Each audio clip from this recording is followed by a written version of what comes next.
Bom dia, na graça e na paz do Senhor Jesus, povo de Deus.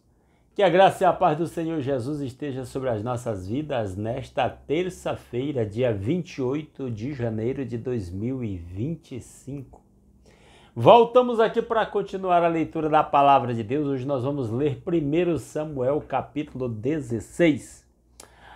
Mas antes de fazer esta leitura, eu quero dizer que, como sempre, eu termino esta leitura fazendo uma oração. E eu faço sempre uma oração bem geral, pedindo a bênção de Deus sobre todos nós, né? Mas, como eu disse ontem, se você tem um pedido de oração específico, deixe nos comentários do vídeo que na leitura seguinte eu oro especificamente pelo motivo que você deixou. E vou mencionar aqui, eu recebi alguns pedidos, né, de ontem para hoje, e no final então eu vou fazer esta oração. Se alguém deixar nos comentários desta leitura de hoje, desse vídeo de hoje, será mencionado no momento de oração de amanhã, tá certo? Nós vamos orar por você. A palavra de Deus nos ensina a perseverar na oração, orar sem cessar, pedir ao Pai em nome de Jesus, né? Ele promete nos ouvir e nos responder e nos atender segundo a sua vontade. Amém? Vamos então à leitura. E a leitura, como eu anunciei, 1 Samuel capítulo 16. Abra sua Bíblia e acompanhe a leitura da palavra de Deus que diz: O Senhor disse a Samuel: Até quando você irá se entristecer por causa de Saul? Samuel tinha um apreço, um carinho, um amor especial pelo Saul. Estava triste porque Deus o havia rejeitado como rei. Aí olha o que Deus diz: Eu o rejeitei como rei de Israel, por causa da desobediência de Saul. Encha um chifre com óleo e vá a Belém. Eu enviarei a Jessé, escolhi um de seus filhos para fazê-lo rei. Samuel vai, como mensageiro de Deus, escolher um novo rei entre os filhos de Jessé. Samuel, porém, disse: Como poderei ir? Saul saberá disso e me matará. Ele já tinha dito que Deus tinha rejeitado, Samuel já tinha dito para Saul que Deus o havia rejeitado, mas quando ele tomasse a iniciativa de ungir um rei, ele corria risco de vida realmente, de risco de morte, na verdade.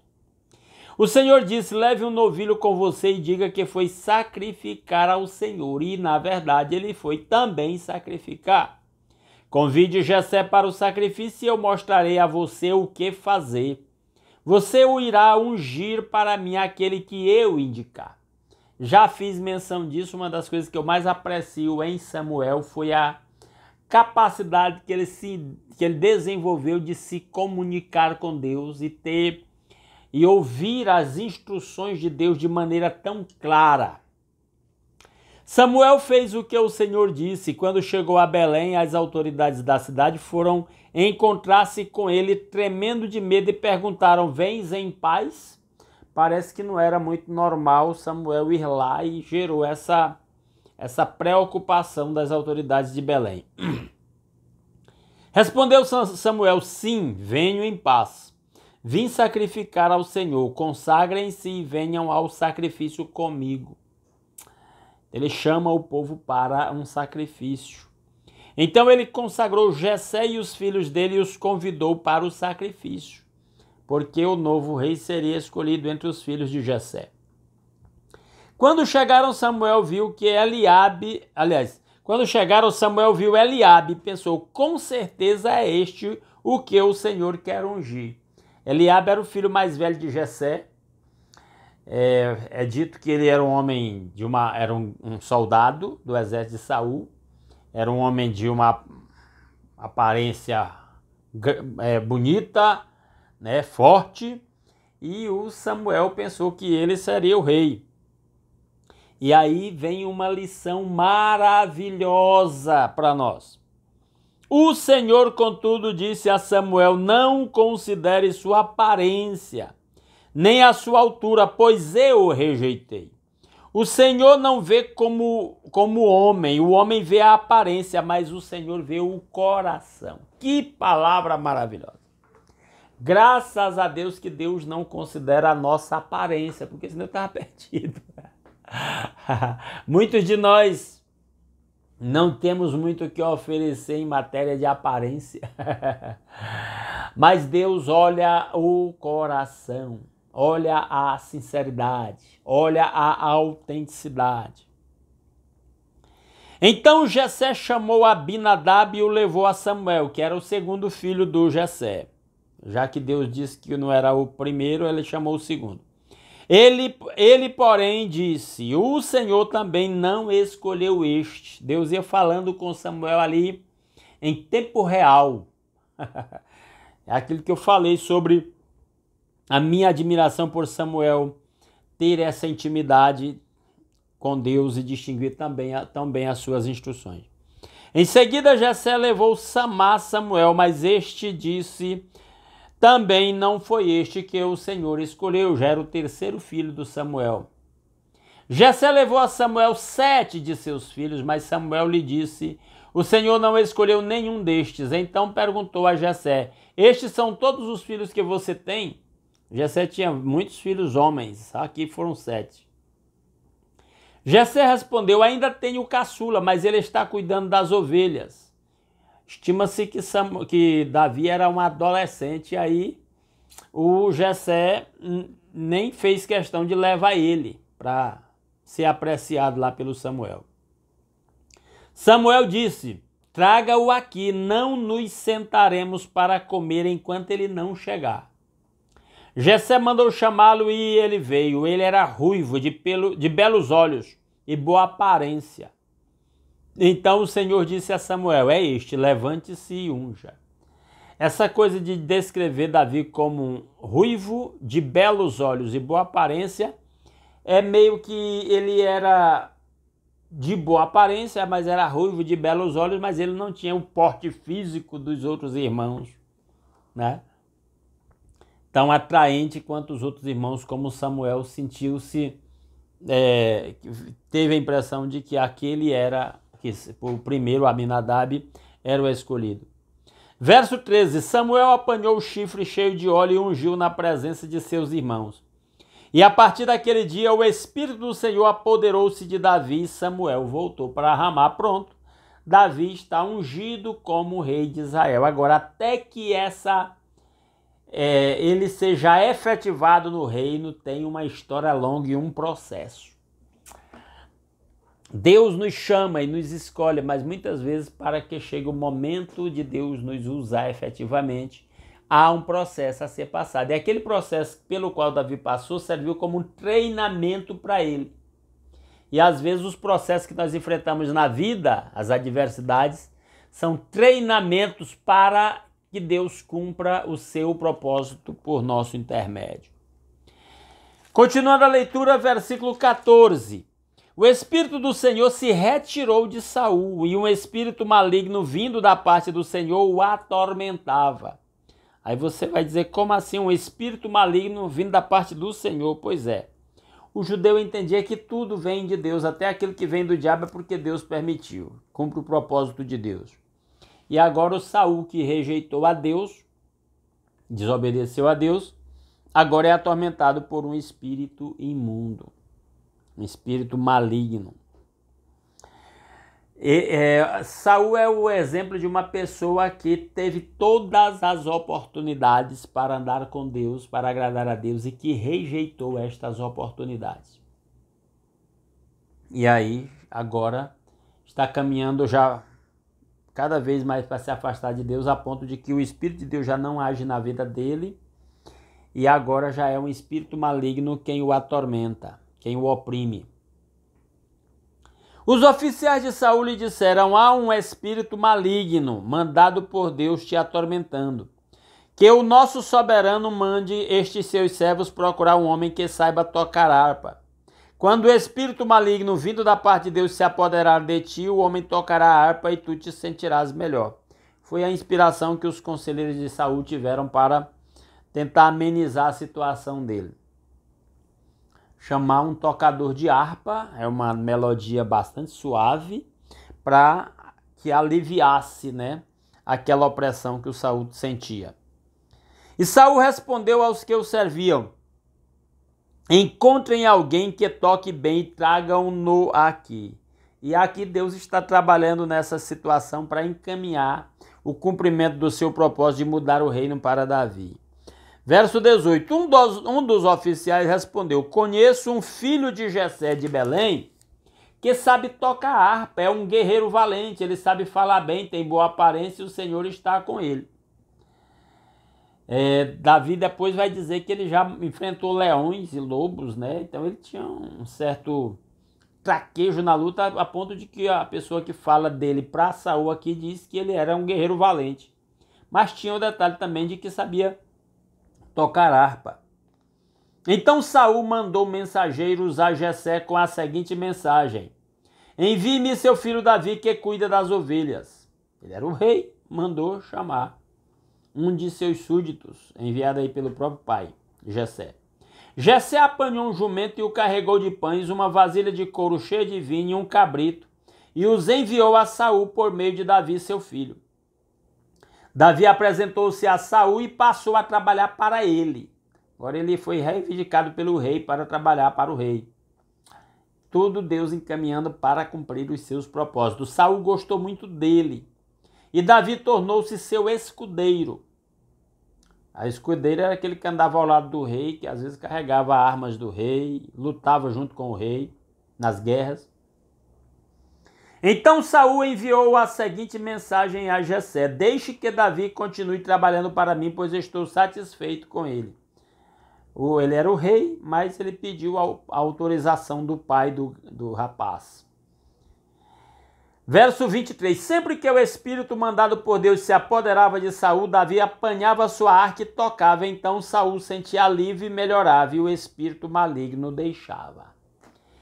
E nós entendemos que não era só o mero toque da harpa, é porque ali na vida do tocador, que era Davi, estava o Espírito de Deus. E onde o Espírito de Deus age, o espírito maligno não suporta. Que Deus aplique a sua palavra aos nossos corações. Amém? E aí nos lembremos do que eu considero a lição principal nesse texto. Deus não olha para a aparência, Ele olha para a autenticidade da nossa fé. Ele olha para o nosso coração, para o nosso íntimo, que são as nossas motivações. Nossos atos exteriores são resultado das nossas motivações mais íntimas. Por isso, em primeiro lugar, vem as motivações mais íntimas, e é isso que Deus valoriza. Amém, povo de Deus? Vamos orar? Antes de orar, aquele merchanzinho que eu sempre faço. Gostou? Dê um like nesse vídeo. Não gostou? Deixa um dislike. Comente aí o que você achou dessa leitura, que chamou sua atenção na leitura aí sobre Davi, tá bom? Se puder, compartilhe aí nas suas redes sociais esse vídeo para que mais pessoas venham conhecer esse canal, essa leitura e quem sabe fazer parte dele também. E se alguém é novato por aqui e não está inscrito, se inscreva no canal se você gosta desse conteúdo e quer continuar acompanhando a leitura diária de um capítulo da Bíblia, tá bom? E os irmãos que já estão inscritos, olha se você continua inscrito aí, porque de vez em quando a plataforma derruba a inscrição de alguém aí, por algum motivo que a gente não sabe, mas está tudo certo. Vamos orar. E a oração, eu recebi aqui, deixa eu ver, 8 pedidos de oração. Vou mencionar. E vou fazer aqui um apelo para os meus irmãos. Nas suas orações particulares, lembrem desses pedidos e orem por eles. Se você não lembrar do nome das pessoas, diga: Deus abençoa aquele pessoal pelo qual o pastor Arquimedes orou lá no canal. Peça para Deus operar milagres a favor do seu povo, abençoar, multiplicar a bênção. Pedido de oração. A irmã Nájila pediu por um trabalho para si e para o seu esposo. Né? Um outro trabalho. Parece que eles têm um trabalho, mas eles querem um trabalho que provavelmente lhes proporcione uma renda melhor, uma qualidade de vida melhor. Oremos pela irmã Nájila e irmão Julião. e pela sua mãe, irmã Lídia, que tem problemas seríssimos com diabetes, que inclusive está comprometendo a sua visão. O irmão Antônio Francisco, já oramos aqui em ocasiões passadas, pede pela saúde da sua esposa, irmã Valdarice, que também acompanha aqui o nosso canal. Vamos orar, lembrem das suas orações particulares. A irmã Luzinete pede oração pela Letícia, sua filha, que tem uns problemas bastante sérios, está em tratamento, orar pela médica que está cuidando dela. A irmã Raquel pede pela salvação da sua família. A irmã Maria Luzimar pede pela saúde dela mesma e do seu esposo, irmão Raimundo, estão já com a idade avançada e ela tem que cuidar do esposo, ela também não tem, tem alguns problemas que a afetam. Oremos pela irmã Maria Luzimar e seu esposo, irmão Raimundo Nonato. Oremos. A irmã Silvia pede também oração pela salvação da sua família. A irmã Raquel e a irmã Silvia pedem pelo mesmo motivo. A irmã Lucinalva colocou o seguinte pedido de oração. Ela pediu por seus irmãos, ela menciona os nomes deles. Lucila Henrique e Luiz Henrique, que estão afastados entre si. Eu até pus isso entre aspas, que eu entendi que parece que esses irmãos dela estão com algum conflito. Ela pode até confirmar aí no comentário para nós, para eu entender se é isso mesmo. Se eles estão tendo conflitos entre si, se ainda não forem convertidos, que Deus converta os seus corações a Cristo, né? E uma irmã que eu não sei exatamente de onde é, se ela puder se identificar depois, comenta aí no comentário. Chama Maria Edna e pede, ela colocou só a cura do Luiz. Eu não sei o que o Luiz é da irmã Edna, né? Mas ela está pedindo oração por ele. Vamos orar? Eu não sei se eu vou lembrar de todos os pedidos, eu vou dar uma olhadinha aqui e nós vamos orar. Nosso Deus e nosso Pai, em nome de Jesus, peço pela irmã Nájila, irmão Julião, para que o Senhor lhe abra novas portas de trabalho, que lhe permita melhores condições. Peço pela irmã Valdarice, pela sua saúde, pelo seu tratamento, pela irmã Letícia também, pela sua saúde, pelo seu tratamento, pela salvação da família da minha irmã Raquel, pela saúde da irmã Maria Luzimar e do irmão Raimundo Nonato, pela salvação da família da irmã Silvia, pelos irmãos da irmã Lucinalva, a Lucila, o Henrique e o Luiz Henrique, se eles estão enfrentando algum conflito entre si, que a graça do Senhor se manifeste. Que o Senhor manifeste graça sobre o Luiz, concedendo-lhe cura de alguma coisa que o esteja afetando, ó Pai. Em nome de Jesus, nós colocamos estas vidas preciosas aos pés do Senhor Jesus. Opera a favor de cada um, Pai. Traz cura, faça milagre, se quer usar medicamentos, seja feita a sua vontade. Trabalha no espírito, especialmente daqueles que ainda não entregaram suas vidas a Cristo. Há irmãs aí pedindo pela salvação dos seus familiares. Ó Deus, resolve os conflitos existentes no meio das famílias, ó Pai. Abre portas de emprego e de prosperidade para aqueles que necessitam, dê soluções financeiras. Ó Deus, dê soluções, ó Deus, para aqueles que estão endividados, meu Pai. Em nome de Jesus, dê a cada um sabedoria. Se o Senhor espera alguma atitude de algum destes irmãos ou das pessoas pelas quais eles intercedem, para que o Senhor opere a seu favor, fale aos seus corações, toque poderosamente. Pai, nós não temos mérito nisso, nós pedimos só pela sua graça, pelo seu amor, pelo sacrifício de Cristo em nosso lugar, que é a maior de todas as bênçãos. Ó Deus, através do seu sacrifício, nossos pecados foram perdoados. Fomos reconciliados com o Pai. Temos livre acesso à sua presença, temos confiança para orar. Confiados só na sua graça, meu Pai. Que a bênção do Senhor esteja sobre o seu povo nesse dia. Aceita a nossa gratidão, meu Pai, por todas as bênçãos. Pelo lar, pela família, pelo pão de cada dia, pela saúde, pelo trabalho com que cada um ganha o sustento da sua própria família. Ó Deus, e que a bênção do Senhor sobre nós possamos levar esta bênção por onde nós formos nesse dia, para que em tudo o nome do Senhor seja glorificado por nosso intermédio. É a petição que nós fazemos agradecidos em nome de Jesus. Amém. Aleluia. Meus amados irmãos, foi uma grande satisfação estar aqui com vocês. Se Deus quiser, amanhã às 5h30 estaremos de volta para continuar a leitura da Palavra de Deus. Espero todos aqui. Um grande abraço a todos.